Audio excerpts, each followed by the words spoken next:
Hello everyone, India exam study पर आपका स्वागत है। आज हम हाई कोर्ट यानी कि उच्च न्यायालय के बारे में पढ़ेंगे। इसकी पिछली क्लास में हमने सुप्रीम कोर्ट के बारे में डिटेल में पढ़ा था कि सुप्रीम कोर्ट का उल्लेख भारतीय संविधान में कहाँ किया गया है तथा सुप्रीम कोर्ट के न्यायाधीश होने की योग्यताएं क्या क्या हैं, उनके हटाने की प्रक्रिया क्या क्या है। यदि आपने सुप्रीम कोर्ट के बारे में नहीं पढ़ा है तो आप पीछे जा करके इसके सुप्रीम कोर्ट के लेक्चर को आप देख सकते हैं। पूरा विस्तृत तरीके से उसमें बताया गया है।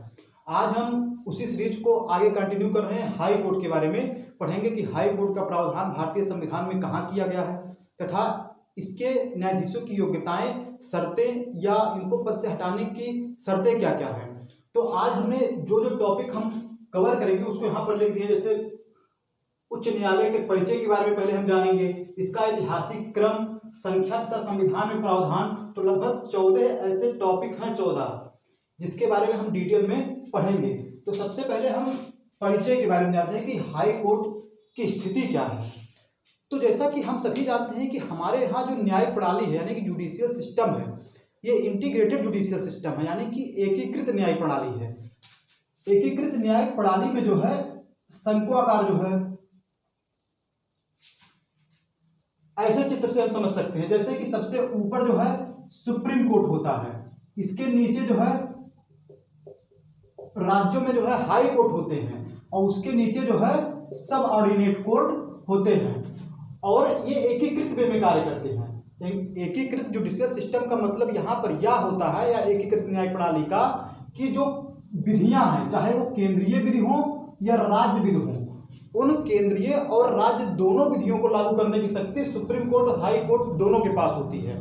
जबकि वो जो संघीय न्यायालय होता है, संघीय न्यायिक प्रणाली होता है, वहां पर केंद्रीय कानूनों को जो है सुप्रीम कोर्ट लागू करता है और राज्य के कानूनों को, राज्य की विधियों को हाई कोर्ट लागू करता है। जैसा कि अमेरिका में संघीय न्यायिक प्रणाली अपनाई गई है, जबकि हमारे यहाँ देखा जाए तो शासन की प्रणाली हमारे यहाँ संघीय है यानी कि प्रत्येक राज्य में संघ स्तर पर संघ सरकार और राज्य स्तर पर राज्य सरकारें काम करती हैं।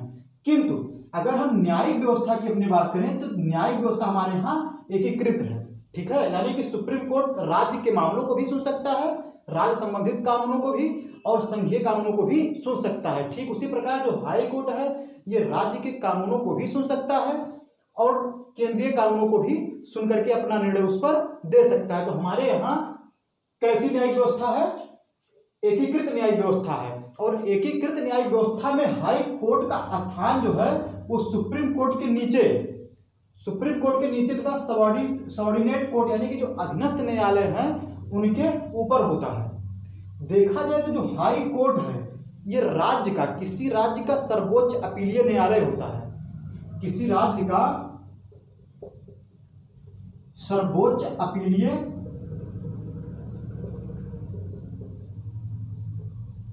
न्यायालय कौन होता है? हाई कोर्ट होता है। हाई कोर्ट जो है, जैसे कि संपूर्ण भारत का सर्वोच्च अपीलीय न्यायालय कौन है? सुप्रीम कोर्ट यानी कि सर्वोच्च न्यायालय। उसी प्रकार किसी जो राज्य क्षेत्र के अंतर्गत उस राज्य का सर्वोच्च अपीलीय न्यायालय कौन होता है? हाई कोर्ट होता है। अब अगर हम ऐतिहासिक क्रम की बात करें कि हाई कोर्ट की स्थापना सर्वप्रथम हुई कब, तो हाई कोर्ट की स्थापना जो है ब्रिटिश काल में ही हो गई थी। ब्रिटिश काल में सन 1862 ईस्वी में, सन 1862 ईस्वी में 3 हाई कोर्ट की स्थापना जो है ब्रिटिश गवर्नमेंट द्वारा की गई। कौन कौन? कलकत्ता, बंबई और Madras. Calcutta high court, Bombay high court और मद्रास हाई कोर्ट, इन तीनों की स्थापना 1862 ईस्वी में न्याय प्रदान करने के लिए ब्रिटिश गवर्नमेंट द्वारा की गई थी।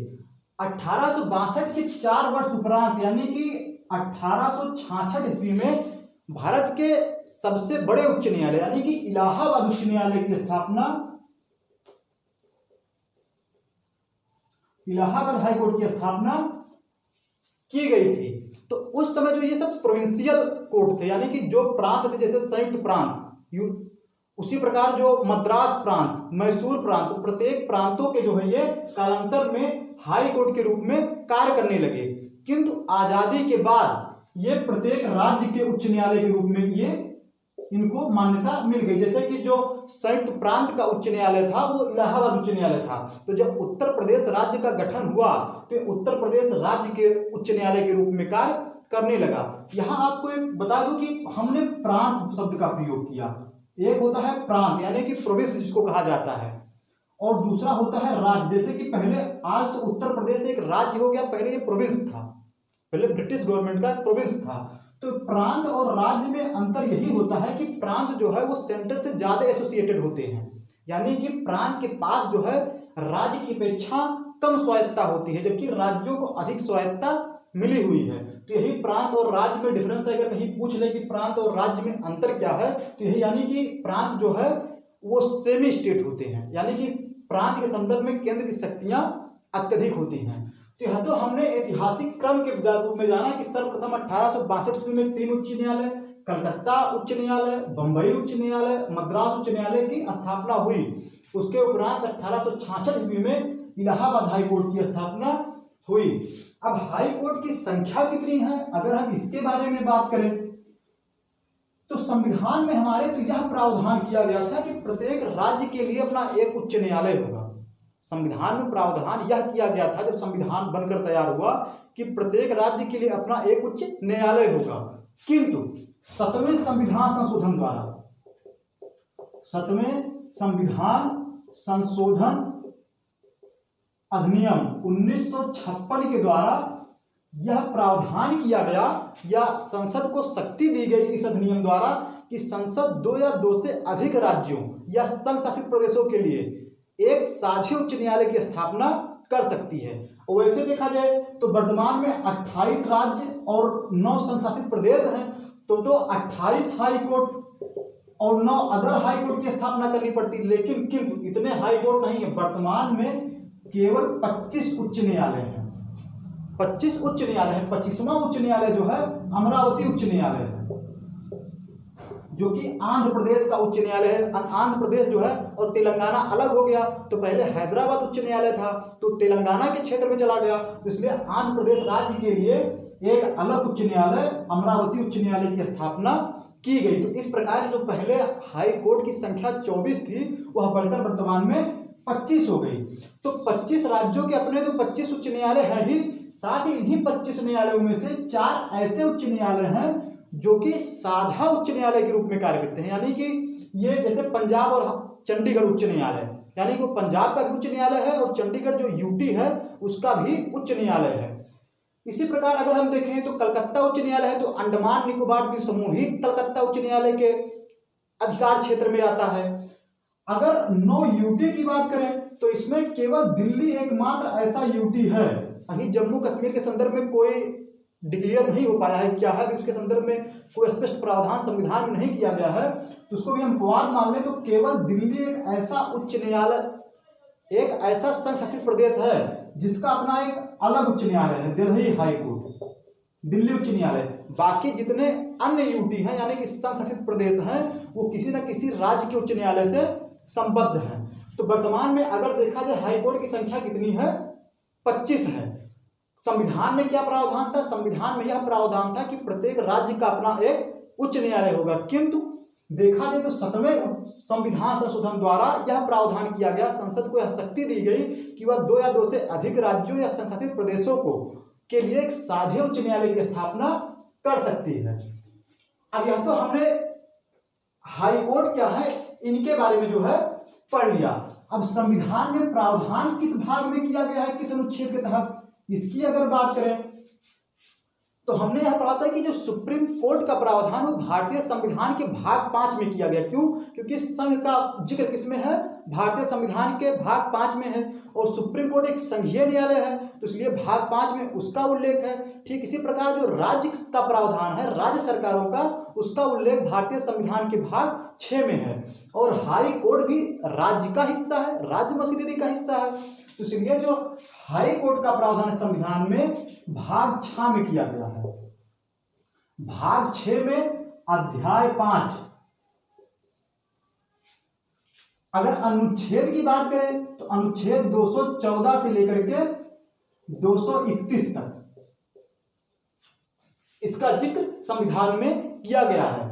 संविधान के भाग 6 में, अध्याय 5 में तथा अनुच्छेद 214 से लेकर के 231 तक इसका प्रावधान किया गया है।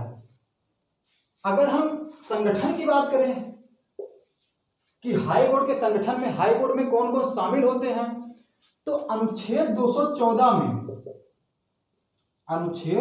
214 में सुप्रीम कोर्ट हाई कोर्ट के गठन, उसके न्यायाधीशों की संख्या, क्षेत्राधिकार इत्यादि के बारे में जिक्र किया गया है कि हाई कोर्ट की स्थापना किस विधि से की जाएगी, न्यायाधीशों की संख्या क्या होगी, इत्यादि के बारे में जिक्र किया गया है।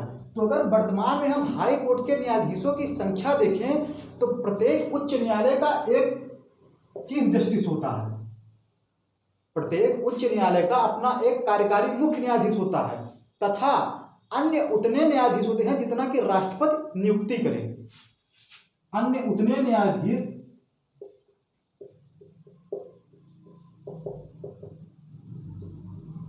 जितना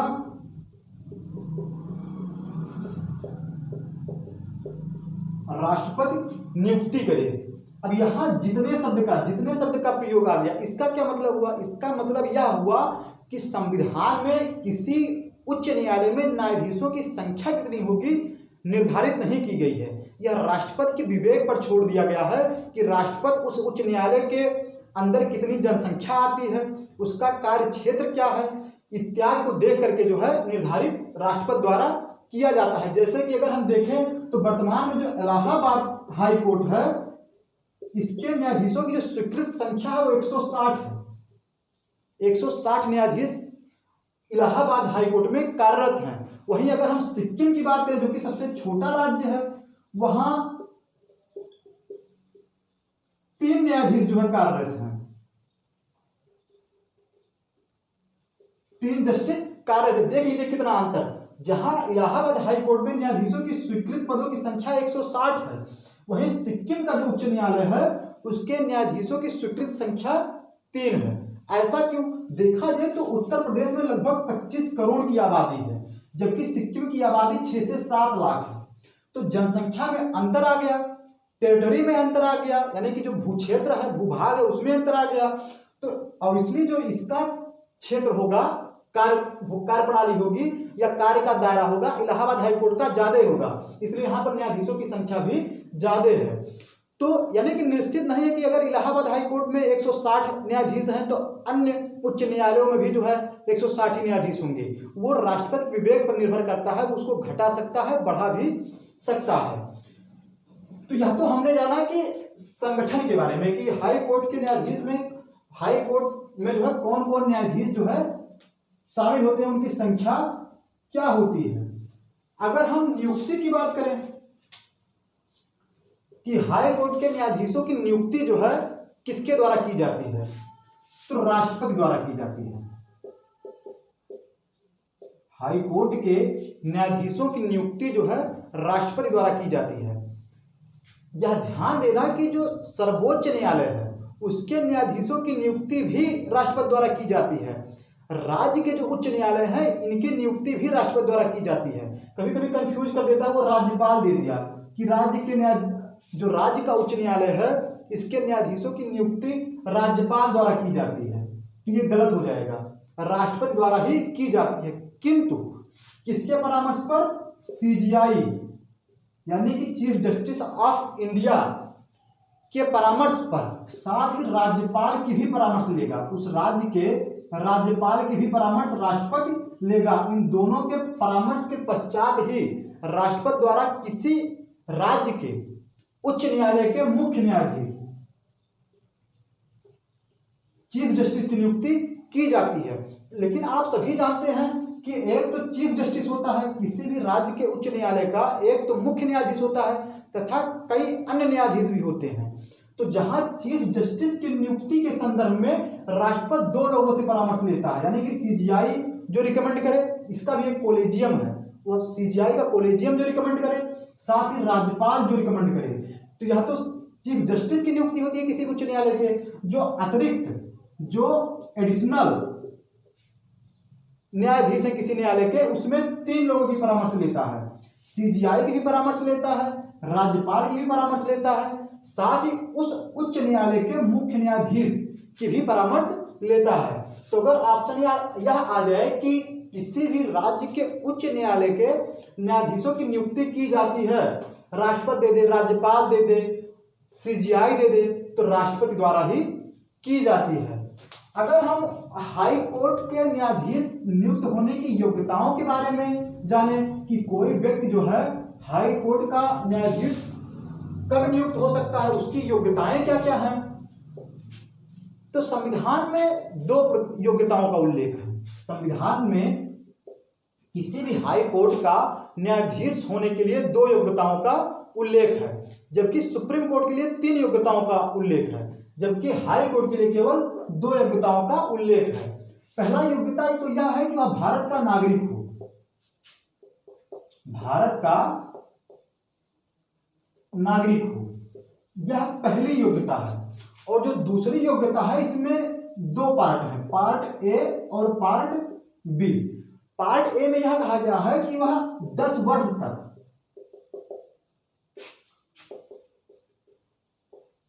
विधिक कार्य किया हो,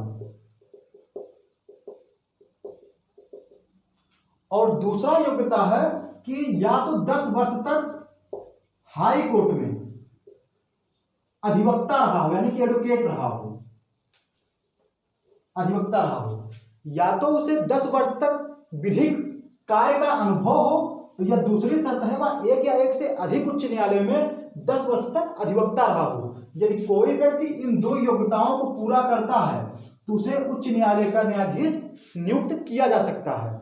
किंतु यहाँ यह ध्यान देना, यहाँ 2 बातों का जिक्र हमने तो किया, लेकिन 2 का जिक्र नहीं हुआ है, यानी कि इसकी जरूरत नहीं है। पहले तो जरूरत यह कि हमने सुप्रीम कोर्ट के बारे में पढ़ा था कि सुप्रीम कोर्ट में नियुक्ति के लिए वह राष्ट्रपति की नजर में विधिवेत्ता भी हो, लेकिन यहाँ पर ऐसा कोई प्रावधान नहीं है, ऐसा कोई जरूरी नहीं है कि वो राष्ट्रपति की राय में या राज्यपाल की राज्यमाय में एक कुशल विधिवेत्ता हो। यानी कि जो विधिवेत्ता संबंधी बात है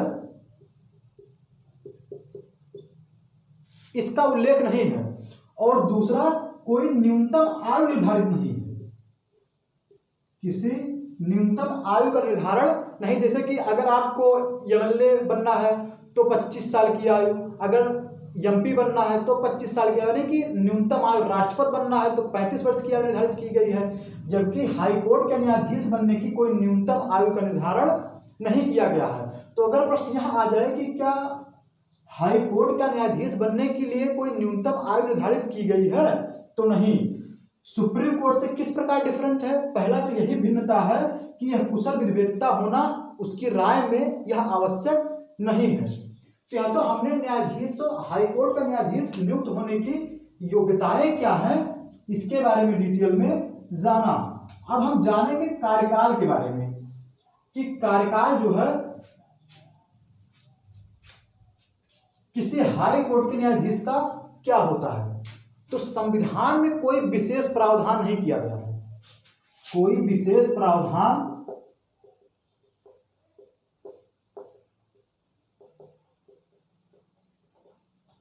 प्रश्न आ जाए कि क्या हाईकोर्ट के न्यायाधीश का कार्यकाल क्या होगा, उसका कोई विशेष प्रावधान संविधान में है, तो जवाब होगा उसका नहीं। किंतु 4 बातों को फॉलो किया जाता है, किंतु 4 बातों का अनुसरण जो है किया जाता है। वो 4 बातें क्या क्या हैं? उसका कार्यकाल तब तक होगा जब तक कि वह 62 वर्ष की आयु पूरी न कर ले।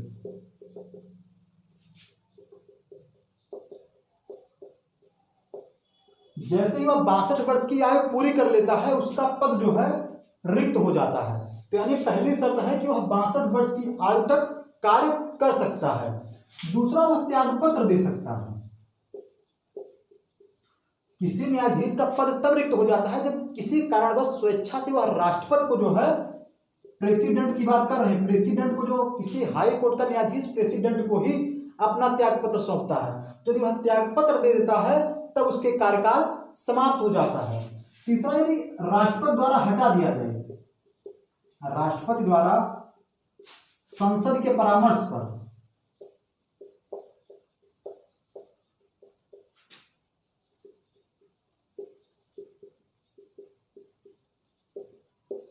हटा दिया जाए। और चौथा है यदि वह सुप्रीम कोर्ट का न्यायाधीश नियुक्त हो जाए या किसी अन्य उच्च न्यायालय का न्यायाधीश के रूप में नियुक्ति हो जाए, यानी कि उसका स्थानांतरण हो जाए, या तो वह सुप्रीम कोर्ट का न्यायाधीश नियुक्त हो जाए या किसी अदर हाई कोर्ट में उसका स्थानांतरण हो जाए, तब उसका पद रिक्त हो जाता है। तो यहाँ पर 4 प्रावधान है, यानी वह 62 वर्ष की आयु तक अपने पद पर बना रहता है। दूसरा, यदि वह त्याग पत्र दे देता है तो उसका कार्यकाल समाप्त हो जाता है। राष्ट्रपति द्वारा संसद के परामर्श के पश्चात उसे आदेश पारित कर हटाया जा सकता है। और चौथा, यदि वह सुप्रीम कोर्ट या किसी अन्य उच्च न्यायालय में न्यायाधीश के रूप में नियुक्ति उसकी हो जाती है तो उसका पद रिक्त हो जाता है। तो यह 4 प्रावधान जो है उसके कार्यकाल के संदर्भ में किया गया है। अब अगर हम न्यायाधीशों के पद से हटाए जाने की बात करें तो ऐसे नहीं कि राष्ट्रपति को जब मन आए तब वो एक आदेश पारित कर जो है न्यायाधीशों को हटा दे। अगर ऐसा प्रावधान होता तो जो स्वतंत्रता है, जो हाई कोर्ट हमारी न्यायिक प्रणाली है उसकी स्वतंत्रता है वो बाधित होती, क्योंकि तब तो न्यायालय जो है राष्ट्रपति यानी कि कार्यपालिका के अधीन हो जाता। लेकिन कार्यपालिका से स्वतंत्रता प्रदान करने के लिए कार्यपालिका के अधीन उसे नहीं किया गया, यानी हमारी न्यायपालिका कार्यपालिका के अधीन नहीं है बल्कि विधायिका के अधीन है। यानी कि न्यायाधीशों को तो हटाया राष्ट्रपति द्वारा ही जाएगा, किंतु संसद के परामर्श पर। और संसद कब परामर्श देगी? किसी भी न्यायाधीश को हटाने के केवल 2 आधार संविधान में बताए गए हैं। यह भी पूछता है कि कौन कौन से आधार हैं। तो पहला है कदाचार यानी कि मिसबिहेवियर, और दूसरा है अक्षमता यानी कि इनकैपेसिटी।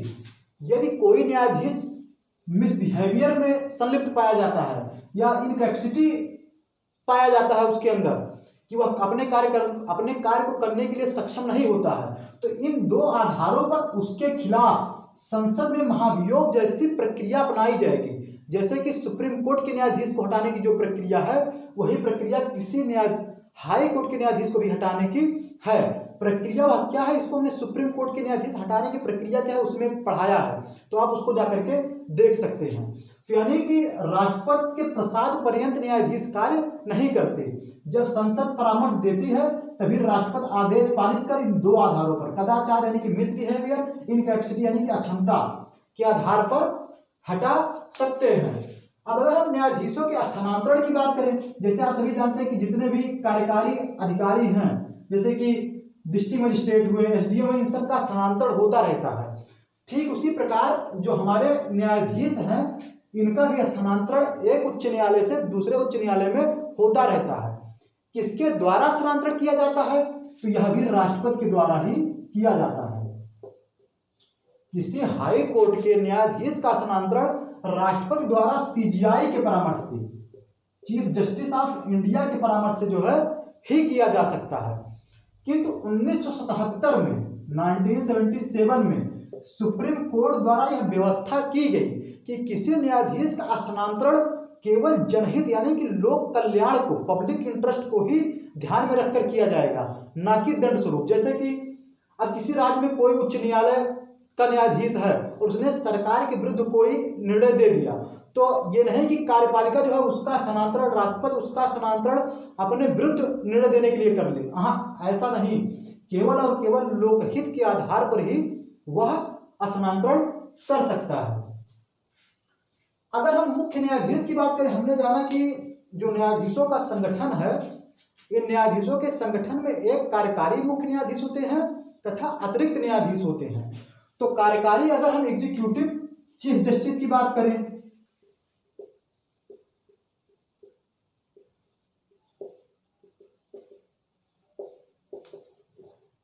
तो इसके संदर्भ में 3 प्रावधान किए गए हैं। राष्ट्रपति किसी उच्च न्यायालय के न्यायाधीश को कार्यकारी मुख्य न्यायाधीश जो है 3 परिस्थितियों में जो है नियुक्त कर सकता है। पहला, यदि कार्यकारी मुख्य न्यायाधीश का पद रिक्त हो, जैसे कि कोई कार्यकारी मुख्य न्यायाधीश किसी उच्च न्यायालय में कार्य कर रहा था, या तो उसको त्याग पत्र दे दिया हो, या तो उसको पद से हटा दिया गया हो, या किसी कारणवश वो उसका पद रिक्त हो गया हो, तब जो है राष्ट्रपति जो है किसी उच्च न्यायालय के न्यायाधीश को कार्यकारी मुख्य न्यायाधीश के रूप में नियुक्त कर सकता है। दूसरी शर्त क्या है? यदि वह अस्थायी रूप से अनुपस्थित हो। कैसा? अस्थायी रूप से अनुपस्थित हो। जैसे एग्जांपल दैट, जैसे हाई कोर्ट में, जो इलाहाबाद हाई कोर्ट है, यहाँ के कार्यकारी मुख्य न्यायाधीश तो हैं, लेकिन वो किसी कारण जैसे वो कहीं बाहर गए हैं, वो अस्थायी रूप से अनुपस्थित हैं। और चूंकि अति आवश्यक है कार्यकारी मुख्य न्यायाधीश उस उच्च न्यायालय में, तो राष्ट्रपति जो है तब भी नियुक्ति कर सकता है। और तीसरा, यदि वह असक्षम हो या असमर्थ हो, यदि कार्यकारी मुख्य न्यायाधीश अपने कार्यों को करने में असक्षम हो, जैसे वह बीमार हो या कोई बीमारी का अन्य कोई कारण हो कि वह अपने कार्यों को पूर्ण तरीके से नहीं कर सकता, तो जो है राष्ट्रपति को यह अधिकार है कि वह उस उच्च न्यायालय के किसी भी न्यायाधीश को कार्यकारी मुख्य न्यायाधीश के रूप में नियुक्त कर सकता है। अगर हम तदर्थ यानी कि अतिरिक्त न्यायाधीश की बात करें, जैसे एक तो उसकी स्ट्रेंथ होती है, जैसे कि सिक्किम में 3 न्यायाधीश हैं, लेकिन अतिरिक्त न्यायाधीश की नियुक्ति भी राष्ट्रपति द्वारा की जा सकती है यदि उस उच्च न्यायालय का कामकाज बहुत अधिक बढ़ गया हो, उस हाई कोर्ट का कामकाज बढ़ गया हो, या बहुत ज्यादा पेंडिंग केस हो, यानी कि लंबित मामलों को निपटाने, यह भी पूछ लेता है कि जो अतिरिक्त न्यायाधीश हैं, या तो इसको तदर्थ या अस्थायी या अतिरिक्त न्यायाधीश जो होते हैं, इनकी नियुक्ति के शर्त क्या क्या हैं। तो राष्ट्रपति ही इनकी नियुक्ति करता है। कौन कौन से शर्त? यदि किसी हाई कोर्ट का कामकाज किसी कारणवश बढ़ गया हो, या पेंडिंग केस, आज आप जानते हो ओवरबर्डन है हमारे हाई कोर्ट, तो यदि मामलों का निपटान शीघ्रता से करना है, तब भी जो है नियुक्ति अतिरिक्त न्यायाधीशों की जाती है। अब अगर हम उच्च न्यायालय की स्वतंत्रता की बात करें, आप सभी जानते हैं कि जो उच्च न्यायालय है, हमारी न्यायपालिका का योगदान हमारे लोकतंत्र को बनाए रखने में अहम है, क्योंकि उच्च न्यायालय न केवल मौलिक अधिकारों का रक्षक है, बल्कि यह संविधान का व्याख्याता भी है, यानी कि यह संविधान की व्याख्या भी करता है और राज्य से व्यक्ति के मौलिक अधिकारों का उल्लंघन भी करता है। तो ऐसे में यह स्वतंत्र और निष्पक्ष रूप से कार्य कर सके, इसके लिए जो है संविधान के द्वारा हाई कोर्ट को विभिन्न प्रकार की स्वतंत्रताएं दी गई हैं। जैसे अगर हम स्वतंत्रता की बात करें, तो न्यायाधीशों की नियुक्ति की विशेष प्रक्रिया बताई गई है। न्यायाधीशों की, हम लिखने में कम समय अपना खर्च करते हैं, हम केवल लिख लेते हैं, सर शॉर्ट फॉर्म में लिख लेंगे, आप पूरा लिखिए अगर आप नोट्स बना रहे हैं तो। नियुक्ति की विशेष प्रक्रिया, नियुक्ति की, जैसा कि हमने पढ़ा कि इसकी नियुक्ति जो है मुख्य न्यायाधीश या उस उच्च न्यायालय के न्यायाधीश के परामर्श के पश्चात राष्ट्रपति द्वारा की जाती है। इसी प्रकार देखें तो हटाने की विशेष प्रक्रिया,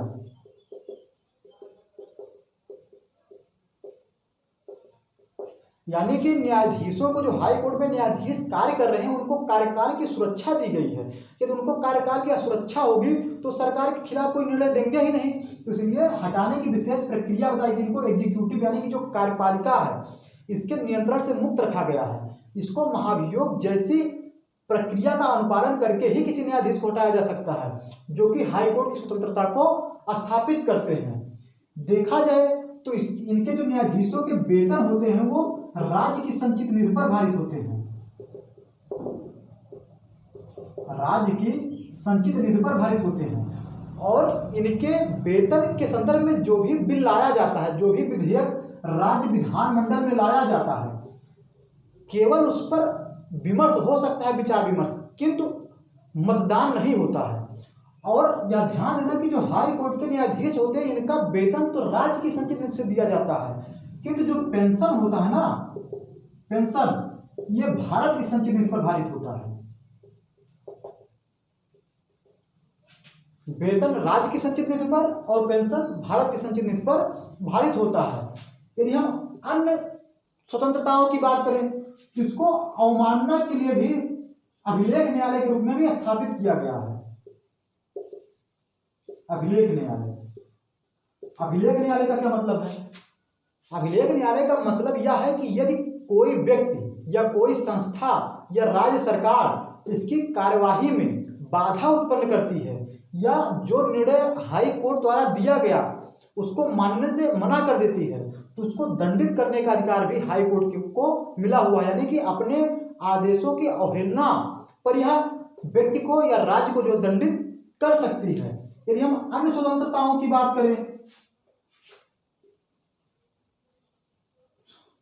तो अन्य स्वतंत्रताओं में क्या हो सकता है? अन्य स्वतंत्रताओं की बात करें, बताते हैं।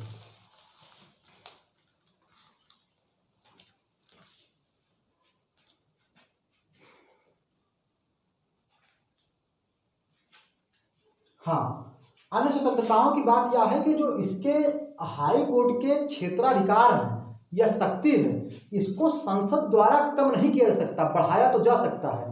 यानी कि इसके क्षेत्राधिकार में कमी नहीं की जा सकती, कमी नहीं की जा सकती। तो यह तो हमारे संविधान द्वारा हाई कोर्ट की स्वतंत्रता बनी रहे, इसके संदर्भ में कुछ प्रावधान किए गए हैं। अब अगर हम हाई कोर्ट की शक्तियां और न्याय क्षेत्र की बात करें कि हाई कोर्ट की शक्तियां और न्याय क्षेत्र क्या क्या है, तो इसके कई प्रकार की इसको शक्तियां और न्याय क्षेत्र इसको प्रदान किए गए हैं। सर्वप्रथम हम जानते हैं प्रारंभिक क्षेत्राधिकारता के बारे में। इसको एक शक्ति मिली हुई है प्रारंभिक क्षेत्राधिकारता,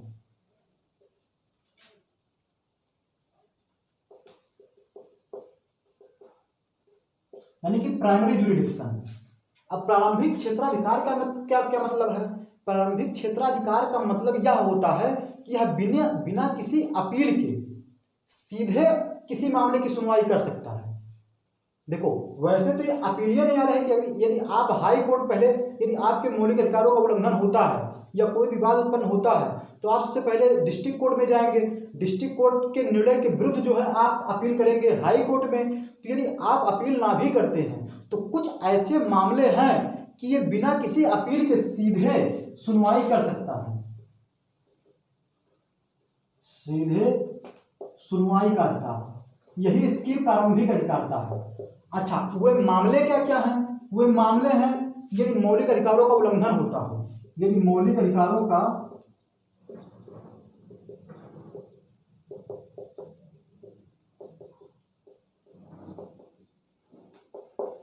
यदि किसी नागरिक के मौलिक अधिकार का उल्लंघन होता है और यह मामला हाई कोर्ट के संज्ञान में आता है तो बिना किसी अपील के सीधे संज्ञान ले करके मौलिक अधिकारों की व्यक्ति के उस नागरिकों की रक्षा करता है। दूसरा, यदि विवाह, तलाक, वसीयत या कंपनी लॉ या कंपनी कानून संबंधित कोई विवाद होता है,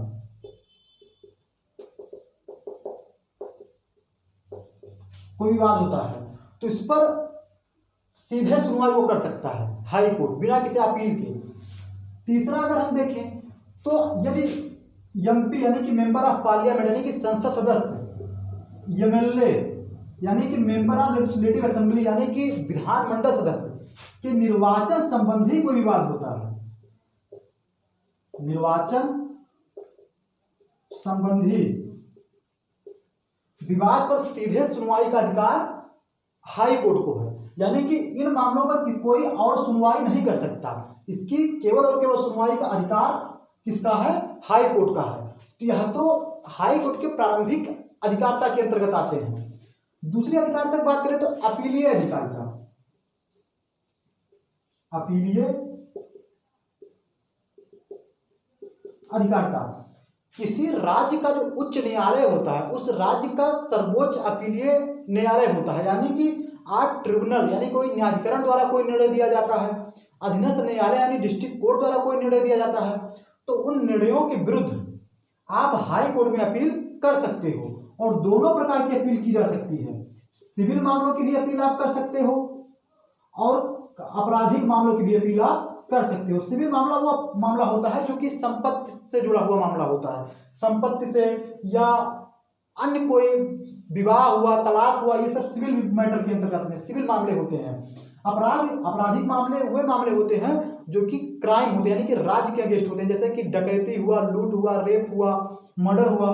तो हाई कोर्ट की अपीलीय अधिकारता जो है दोनों मामलों में है, सिविल मामलों में भी और आपराधिक मामलों में भी। जबकि यही अगर हम डिस्ट्रिक्ट कोर्ट को देखें तो वहां पर दो भाग हो जाते हैं, एक होता है सिविल न्यायालय, दूसरा होता है सत्र न्यायालय यानी कि क्रिमिनल न्यायालय। तो सिविल मामलों की सुनवाई सिविल कोर्ट में होती है और देखा जाए जो आपराधिक मामलों की सुनवाई होती है वो सेशन कोर्ट में होती है, यानी कि सत्र न्यायालय में होती है। जबकि उन दोनों के निर्णयों के विरुद्ध आप अपील जो है हाई कोर्ट में कर सकते हैं। अगर हम अन्य क्षेत्राधिकार की बात करें तो रिट जारी करने का अधिकार,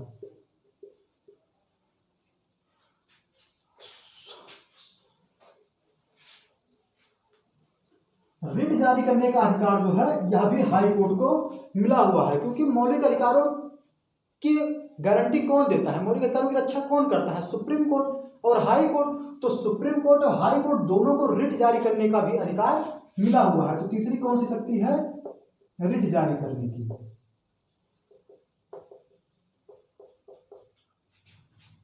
अनुच्छेद 32 के तहत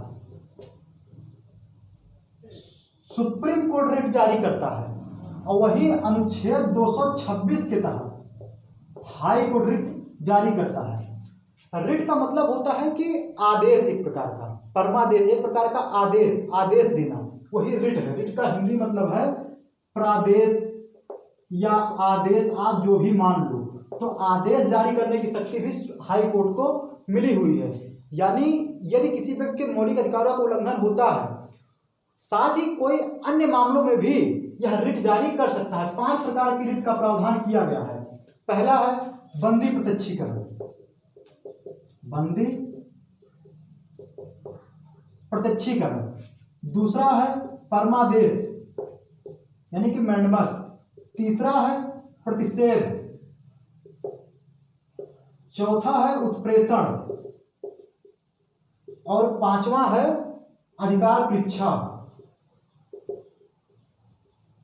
यानी कि क्वा वारंटो जिसको कहा जाता है। तो 5 प्रकार की रिट जो है हाई कोर्ट जारी कर सकता है। बंदी प्रत्यक्षीकरण तब जारी किया जाता है जब किसी व्यक्ति को डिटेन किया होता है, यानी कि यदि राज्य द्वारा किसी व्यक्ति को कारावास में डाला जाता है या कैद किया होता है, तो इस रिट द्वारा हाई कोर्ट यह कहता है कि उस व्यक्ति को हमारे सामने उपस्थित किया जाए। परमादेश, यदि कोई लोक सेवक है, पब्लिक ऑफिसर है और वो अपने पद के दायित्व का निर्वहन सही तरीके से नहीं कर रहा है, तो उसके पद के दायित्वों के निर्वहन करने हेतु परमादेश द्वारा परमादेश जो है जारी किया जाता है। किसके द्वारा, हाई कोर्ट के द्वारा। प्रतिषेध का मतलब होता है मना करना, प्रोहिबिशन जिसको कहा जाता है, मना करना। यानी कि हाई कोर्ट इसको जो है, जो सबऑर्डिनेट कोर्ट है यानी कि जो अधीनस्थ न्यायालय है, उनको जो है ऐसे कार्यों को करने से मना करता है जो कि उनके अधिकार क्षेत्र से बाहर हो। तो प्रतिषेध जो है किसके खिलाफ जारी किया जाता है, अधीनस्थ न्यायालयों के खिलाफ। उत्प्रेषण का मतलब क्या होता है, उत्प्रेषण का मतलब होता है सूचित कीजिए, इन्फॉर्म करो हमें, क्या, सूचित कीजिए।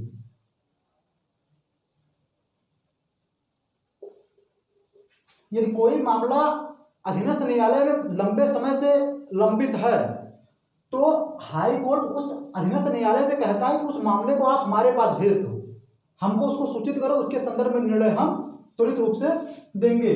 और अधिकार परीक्षा यानी कि क्वा वारंटो का मतलब यह तब जारी किया जाता है जब कोई लोक सेवक एक ऐसे पद को धारण करता है जिसके वह योग्य ही नहीं है। जैसे आप किसी ऐसे सरकारी पद पर हैं जो कुछ उसकी योग्यताएं हैं, आपने टीचर के रूप में, आप टीचर के रूप में कार्य कर रहे हैं, लेकिन उस टीचर नियुक्त होने के लिए या तो आपका बीडीसी होना है जरूरी है, या तो बीएड की डिग्री आपके पास होनी चाहिए, लेकिन आप वह डिग्री नहीं रखते हैं, तो यह जारी करके आपसे पूछ सकता है कि भाई आप किस अधिकार से उस पद पर कार्य कर रहे हैं। तो यह तो अधिकार परीक्षा यानी 5 प्रकार की रिट जो है हमारा हाई कोर्ट जारी कर सकता है। यहाँ यह ध्यान देना कि इसकी जो रिट जारी करने की शक्ति है हाई कोर्ट की, ये सुप्रीम कोर्ट की रिट जारी करने की शक्ति से ज्यादा है। क्यों? क्योंकि जो सुप्रीम कोर्ट हमारा है, यदि यह मौलिक अधिकारों का उल्लंघन होता है, उन्हें मौलिक अधिकारों के उल्लंघन की स्थिति में ही रिट जारी कर सकता है। जबकि जो हाई कोर्ट की रिट जारी करने की शक्ति है, ये मौलिक अधिकारों के उल्लंघन के साथ साथ अन्य मामलों में रिट जारी करने की शक्ति यह रखता है। तो यानी कि रिट जारी करने की शक्ति जो है हाई कोर्ट की सर्वोच्च न्यायालय के रिट जारी करने की शक्ति से ज्यादा है। तो यह तो हमने हाई कोर्ट के शक्तियां एवं न्याय क्षेत्र के बारे में जाना। यदि हम अन्य न्याय क्षेत्र के बारे में जाने तो न्यायिक समीक्षा की भी शक्ति हाई कोर्ट को मिली हुई है। जुडिशियल रिव्यू, न्यायिक समीक्षा।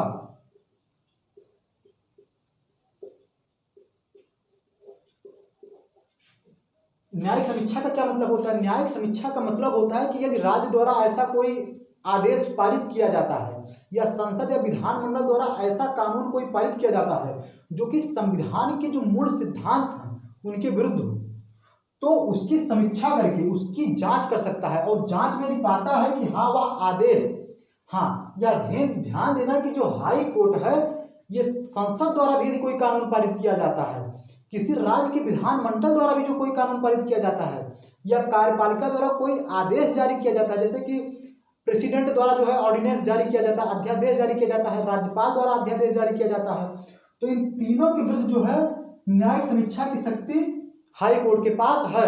और यदि हाई कोर्ट यह पाता है कि हाँ वह उक्त आदेश या अधिनियम मौलिक अधिकारों के अगेंस्ट हैं या संविधान के अगेंस्ट हैं, तो उसको स्ट्रक डाउन कर सकता है, यानी उसको समाप्त कर सकता है। तो यह भी इसके अन्य न्याय क्षेत्र है। तो आज हमने डिटेल में हाई कोर्ट के बारे में पढ़ा। आशा करते हैं कि यदि आप इसको सही से पढ़ लेंगे तो कोई भी क्वेश्चन जो है गलत जाने की संभावना कम से कम होगी।